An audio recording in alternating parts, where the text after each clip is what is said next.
Coucou les amis, vous nous manquez beaucoup, beaucoup, beaucoup. Comment ça va? Comment vous passez cette période de confinement? Vous regardez la télé? Moi aussi. Vous passez du temps ensemble? En famille? Moi aussi.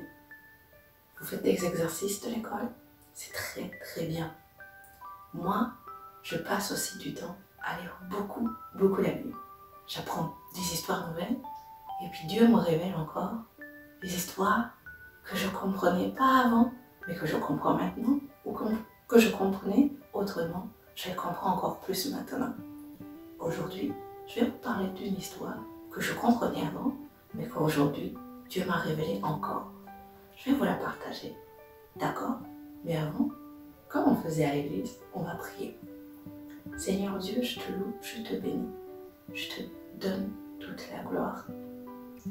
Seigneur Jésus, je sais que tu es mon maître. Je sais que tu m'aimes. C'est pour ça que je veux que tu nous révèles cette parole aujourd'hui, encore une fois. Parce que cette parole nous mène vers Dieu. Merci Seigneur pour tout ce que tu fais. Amen.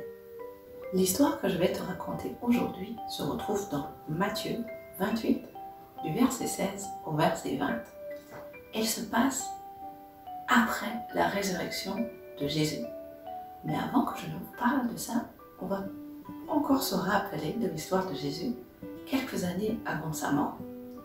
Alors, Jésus s'est fait des amis plutôt proches. C'est ça, les 12, tu les connais. Il y a aussi plein de gens qui l'ont suivi. Pendant toutes ces années, ces personnes, ces disciples, ont vu les miracles que Jésus a accomplis. C'est vrai, tu les connais, hein? Il a guéri les malades, les aveugles, il voyait. Et puis encore, il a multiplié la nourriture. Très bien. Jésus leur a raconté plein d'histoires. Des histoires en rapport avec le royaume de Dieu.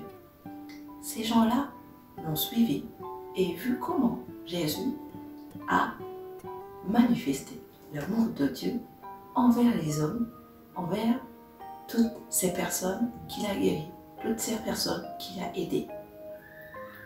Alors, pendant tout ce temps, le diable n'était pas content. Jésus est devenu très très populaire. Alors, le diable a eu l'idée de le tuer. Tu te rappelles? Il est mort. D'ailleurs, on a fêté Pâques la semaine dernière et Pâques parle de la mort et puis de la résurrection de Jésus. Comment Jésus a vaincu la mort. Il a vaincu le diable. D'accord? Maintenant, on va voir comment Jésus a encore eu une autre victoire contre le diable. Jésus ressuscite au 3e jour. Il donne un rendez-vous à ses disciples sur une montagne en Galilée. On va lire le verset 17. Quand ils le virent, ils se prosternèrent devant lui, mais quelques-uns eurent des doutes. Ils se prosternèrent devant lui. C'était leur maître qu'ils revoyaient, ce maître qui, 3 jours avant, était sur une croix et qu'ils ont vu mourir de leurs propres yeux. Malgré ça, il y en a qui ont des doutes. Ils veulent le toucher. Et toi, qu'aurais-tu fait à leur place? Aurais-tu eu des doutes ou aurais-tu cru directement? Jésus s'étant approché, leur parla ainsi. Tout le pouvoir m'a été donné dans le ciel et sur la terre. Il a encore plus de pouvoir. Allez, faites des nations des disciples. C'est quoi les nations? Les nations, en principe, ce sont des pays. Mais dans ce cadre-là, il parle des personnes.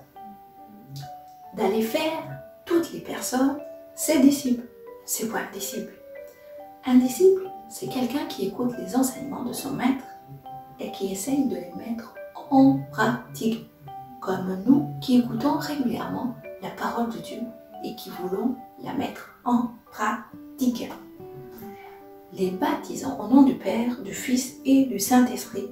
et enseignez-leur à observer tout ce que je vous ai prescrit. Qu'est-ce qu'il leur avait prescrit? Il leur avait prescrit de suivre les commandements de Dieu. Il leur a prescrit de représenter l'amour de Dieu sur la terre, comme lui-même avait représenté l'amour de Dieu sur la terre. Et voici, je suis avec vous tous les jours jusqu'à la fin du monde. Ça, c'est une promesse qu'il leur donne et qu'il nous donne également. C'est d'être avec eux tous les jours de leur vie jusqu'à la fin du monde. Alors, vous allez me dire, mais comment Jésus a encore une fois battu le diable? Réfléchissez. Mais en leur donnant le pouvoir d'aller prêcher la bonne nouvelle, Jésus ne sera plus une seule personne qui ira parler du royaume de Dieu sur la terre.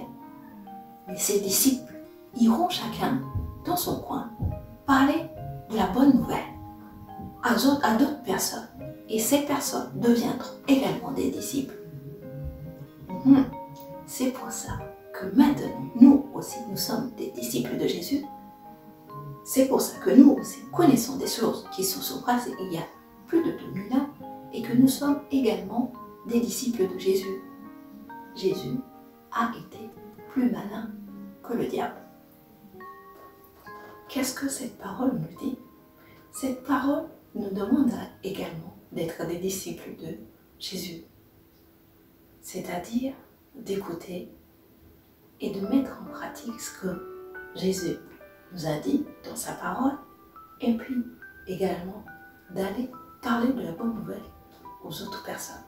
Mais tu vas me dire, mais moi, je n'ai même pas 11 ans, comment je vais le faire?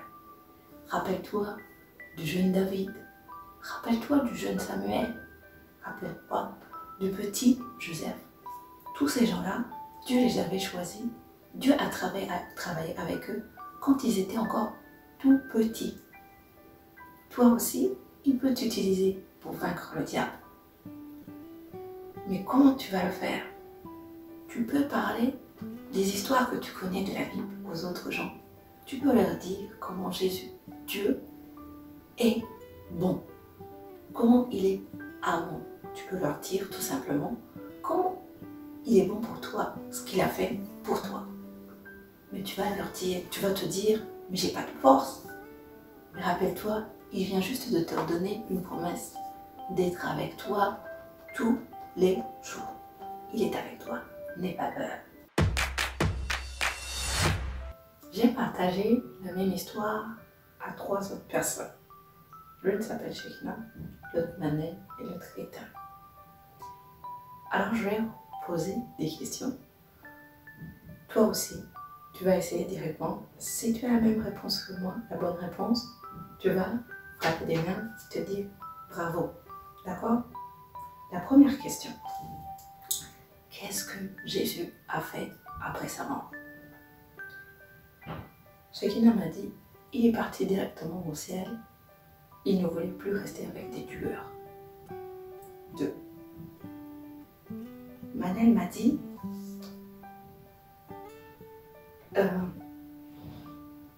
je vais manifester l'amour de Dieu et mon amour pour les hommes en allant voir mes disciples et en leur disant d'aller faire des nations d'autres disciples. Et 3. Ethan a dit, je vais m'en venger. Ils vont voir ces gens qui m'ont tué. Qui a dit la bonne réponse? Eh bien, c'est Manel. C'est vrai, Jésus n'a pas voulu se venger. Et puis, il n'est pas parti. Il est resté pour dire à ses disciples de continuer le travail que lui, il faisait avant. De continuer à faire comme lui. Et puis, il te demande aussi à toi de continuer de faire comme lui, manifester l'amour de Dieu envers les autres. Je leur ai posé la question, mais qu'est-ce qu'un disciple? Ethan m'a dit, c'est un mot que toi tu viens d'inventer. Manel m'a dit, je ne m'en rappelle plus. Et puis, Shekina m'a dit, c'est quelqu'un, c'est une personne qui apprend la parole de Dieu qui la met en pratique et qui essaie aussi de partager avec les autres. Qui a raison? Eh bien, c'est Shekinah. Il a raison. C'est une personne qui prend son temps pour apprendre la parole de Dieu et qui prend son temps pour essayer de la mettre en pratique, mais aussi qui la partage. La troisième, la toute dernière question. Qu'est-ce qu'un enfant qui a Jésus comme maître peut faire pour donner la parole aux autres? Écoute, Manel dit, je garde toute cette parole pour moi. De toute façon, je sais que je vais aller au ciel. Eden me dit, je vais attendre pour que je sois grand pour parler des choses de Dieu. Et puis Shekinah me dit, je suis jeune, mais je suis capable, puisque Jésus a dit qu'il va être avec moi. Qui est-ce qui a raison? C'est Shekinah, c'est vrai. Même si elle est jeune, elle sait qu'elle est capable de dire des choses, des bonnes choses que Dieu a fait pour elle, des bonnes choses que Dieu a fait pour les gens qu'elle voit, des bonnes choses que Dieu a fait au travers de la Bible. Aujourd'hui, on va apprendre un nouveau verset qui se trouve dans Jean 15, verset 8. C'est Jésus lui-même qui parle. Il dit, « Si vous portez beaucoup de fruits, c'est ainsi que mon Père sera glorifié et que vous serez mes disciples. » C'est quoi porter des fruits? Porter des fruits, c'est amener des résultats. Les fruits de Dieu, c'est l'amour, c'est la bonté, c'est la joie. Alors, ce verset, on va essayer de l'apprendre par cœur. Je vais lire et vous allez le reprendre avec moi. Si vous portez beaucoup de fruits, c'est ainsi que mon Père sera glorifié. C'est ainsi que mon Père sera glorifié. Et que vous serez mes disciples. Et que vous serez mes disciples. Alors, on reprend. Si vous portez beaucoup de fruits, si vous portez beaucoup de fruits, c'est ainsi que mon Père sera glorifié. C'est ainsi que mon Père sera glorifié. Et que vous serez mes disciples. Et que vous serez mes disciples. Je vous invite à reprendre ce verset et à l'apprendre par cœur. Au revoir.